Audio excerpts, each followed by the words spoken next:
Good evening. Welcome back. I'm your host. My name is Jerrald President, and this is Politics, Economics, the Struggle to Survive in America. And without hesitation, check this out.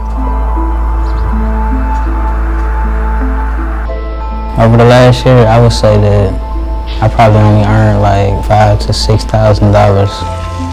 I actually had a bank account, but I don't right now. There was so much things needed, it just got in the negatives. Holmes County has some of the highest rates of unbanked and underbanked households in the country. We are the only bank in Chula, and we have been the only bank there for as long as we can remember. One of the reasons that a lot of people in Holmes County are still unbanked or underbanked is the lack of jobs. They need a small dollar loan to make ends meet. There are not many alternatives to payday lenders. Some people can't wait on a check. It's about basic needs being met. So these bottles are just a temporary fix to a long-term problem, but it provides immediate release to people who need gas and heat right now. There's a lot of people who need help paying their utilities. We wanted to just try to offer any support that we can. I would say the housing condition is, for the most part, deplorable, but without mobile homes, it'll be a lot of homeless people. You gonna smile? We had water damage. Like they said, we had a pipe that was in the wall that was loose. We sometimes keep our oven on. It circulates through the house. We need title loans to keep our lights from getting cut off, to get our water from being cut off. Right now, this is all we have. Until we can start dealing with those issues and making those issues better, predatory lenders will be alive and well.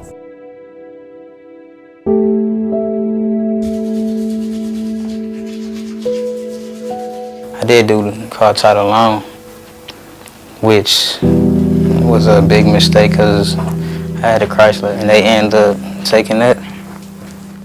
As much as you need the money when you borrow it, you got to think of a way to pay them back. I actually have some nice people that is helping me and my family out right now. Truthfully, like, if that family would never took me in, I would probably just be looking for a homeless shelter. We are on food stamps, but it's kind of a struggle because we have a good amount of people in the household, so like we'll end up running out. Even sometimes when you look at your kids and you just want better, it gets frustrating. They don't really know the struggle that I go through financially. What you want to pray about? What you want? People like that is having money issues. That they will overcome that. Like you just pray for anything like that. Because I'm maxed out at the bank, you go to the secondary lender and you get $2,000 or $3,000 just so you can pay out some other bill. I knew the predatory loan was a bad deal. I had the family to take care of too. Car note, taxes, bank bills. If I just really sit down and put that pencil to it, $200,000 worth of bill and stuff that I had to pay in debt to. Now I'm a farmman working, driving the school bus, working, maintenance, janitorial at a school, and just have to pay a little bit at a time, just keep going. Because that's what I've been doing all these years, just hoping for better days. Now, see, this is what I wanted to do. I wanted to give you two different perspectives on the poverty that we live in the United States of America. You have one in West Virginia. These are individuals, descendants of slaves in Mississippi. And I want you to understand, poverty is hell. And that's where we are here in America. That's why the title of my website and the show is called Politics, Economics, and the Struggle to Survive in America. They have the highest concentration of payday lenders. I'm going to say it again, the highest concentration of payday and title lenders. There's one bank in the county. One bank. And I want you to understand something. That's the lifeblood of any community. It's a bank to be able to have access access to be able to borrow money. But see, here in America, that catch is we're only going to put banks in communities where we want to see thrive. And we're going to inject them with boatloads of money. And we're going to make the terms so fair that we're going to give the illusion that it's a healthy community. See, where poor people live is neighborhoods. Where rich people live and the well-to-do are communities. See, in a neighborhood, you don't have control of any of your resources. But in a community, you have control of all of the resources to make it a vibrant community. If you're a descendant of a slave, you have what's called municipal disinvestment. Yes, that's the definition. That's the technical term that is called here in America. Municipal disinvestment, to where they make sure that they don't invest in the community. The well-to-do communities, they constantly are reinvesting. They're constantly afloat in loans. Why? Because they make sure that it's a vibrant society, because they want to see it succeed because they live there. Did you notice in West Virginia? Did you hear him talk about any banks? No. See, that's the thing about America. They made white people think that they got it made. That's the illusion of white supremacy. Because everybody they see, it looks like them, so it got to be outside forces. Then when you see the faces of black people, descendants of slaves, it's not outside forces. Because then you can say, you're the fault. It's your fault. You're the reason why you're not succeeding in good old America. That's the beautiful thing about living here in the country, living in this nation. It's full of myths. They've perfected the game of mythology. From the Greeks coming up with Zeus. Come on, man. You done plundered everything on the continent of Africa. You done came over here, you done plundered everything. Yeah, now the chickens have really, truly come home to roost. It's always been here, but they've been able to masquerade it with their creation of money. That's why I showed you two different groups of people. I showed you Caucasians, and I showed you descendants of slaves. That's the power of America. They can manipulate anything they want to because they control all aspects of the media. They control the banking system. They control the corporate system and the corporate structure. And the reason why Donald Trump is in, just like the last president and the presidents before him, they're going to make sure that they take this country back to how it used to be, where people did work for free and you had no recourse, and the courts was not there to help you. See, there's a method to Donald Trump's madness, just like there was a method to Barack Hussein's madness, and there was a method to George W. Bush madness. They know what they're doing. See, the puppet masters are the banking system, and they move their hands.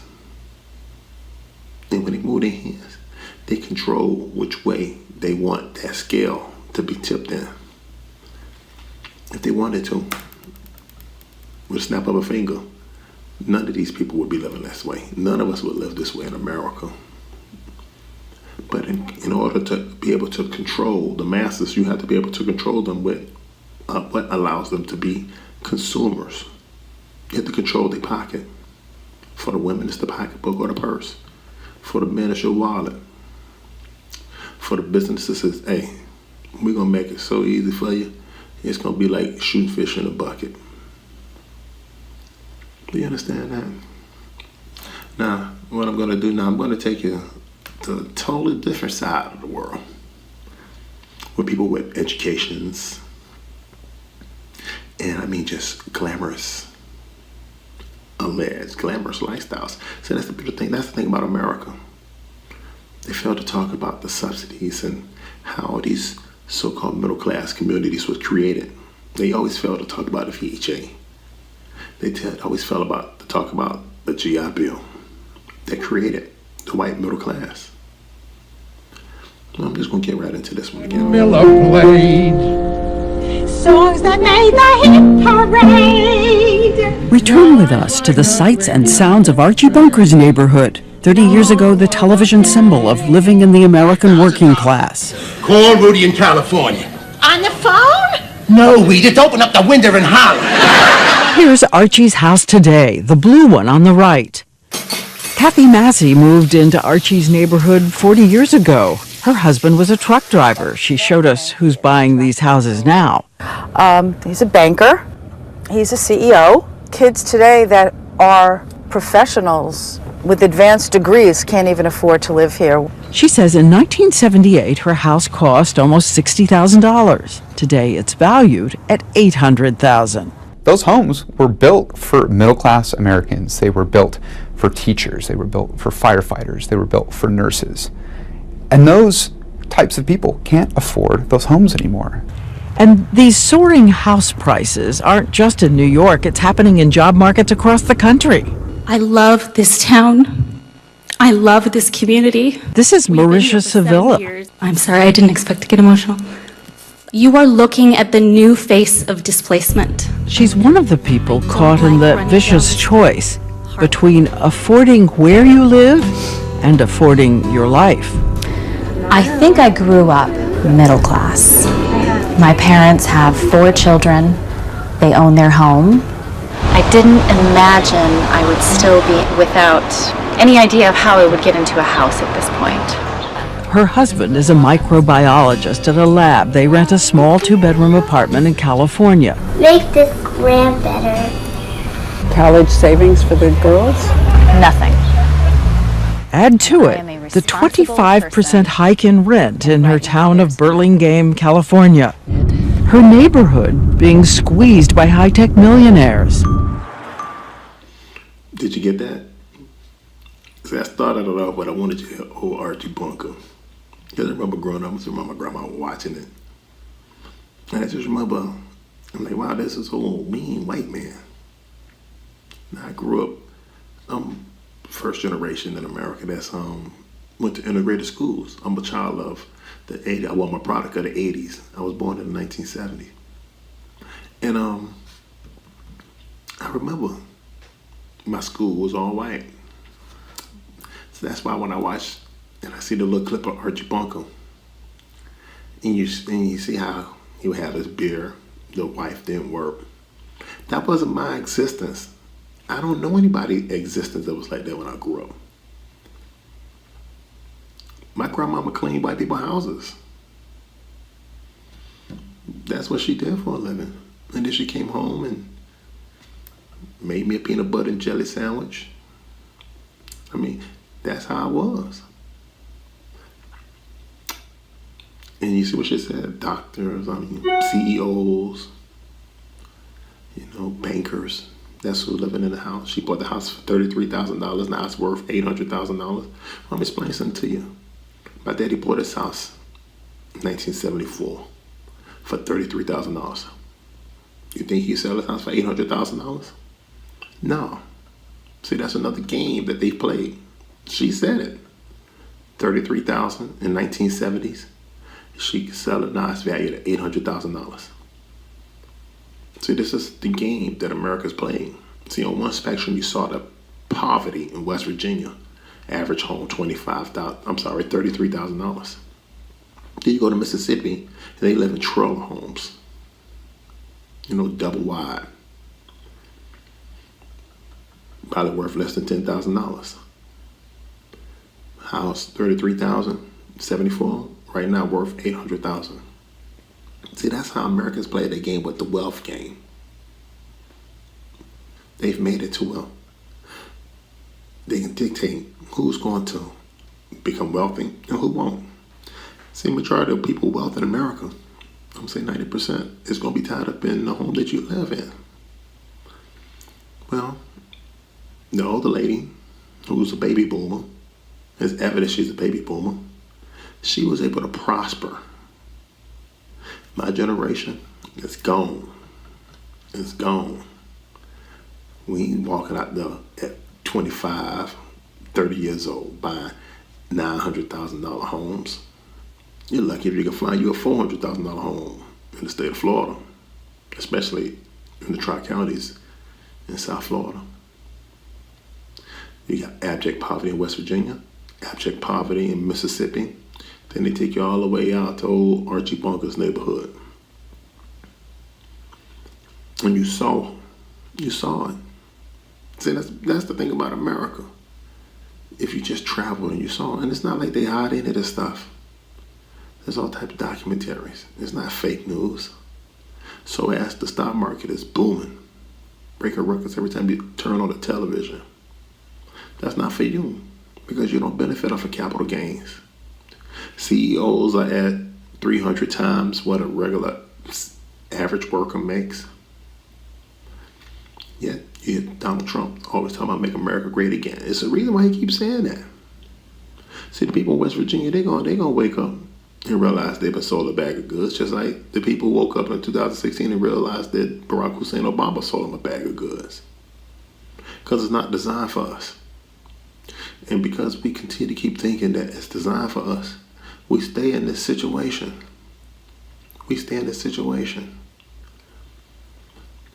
I mean, just imagine. She's educated. Husband's educated. It's irrelevant. She's paying rent. She can never afford to buy a house. Not when they're going for $700,000, $800,000 and your rent went up 25%. That's not much. That's not me speaking. This is a global gangbang that's been orchestrated by the central bankers of this planet. And because we don't understand how money functions, how money is created, we stay in this situation, this perpetual wheel spinning with those hamsters. And we love it because we love being able to go inside Walmart and go and buy some more cheap products that's made in a foreign country. We love to get upset at one another and don't understand that's the aphrodisiac of white supremacy. I'm gonna give you one more. And I want you to listen close to this individual. He's not in prison. He didn't commit any crimes. But just listen closely to what he says and how he lives.